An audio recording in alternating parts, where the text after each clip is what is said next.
Ito yung sitwasyon mga idol.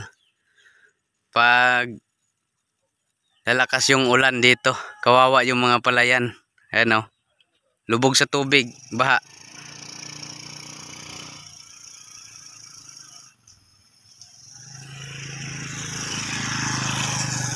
Kahapon nag-ano kami dyan, naghanap kami ng isda, nandala kami.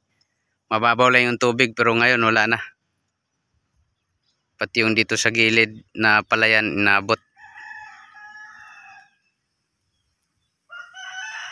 Ano lang yan, mahinang tubig ulan nga lang yung ano dyan. Ito yung sitwasyon dito. Kaya napakahirap sa mga magsasaka.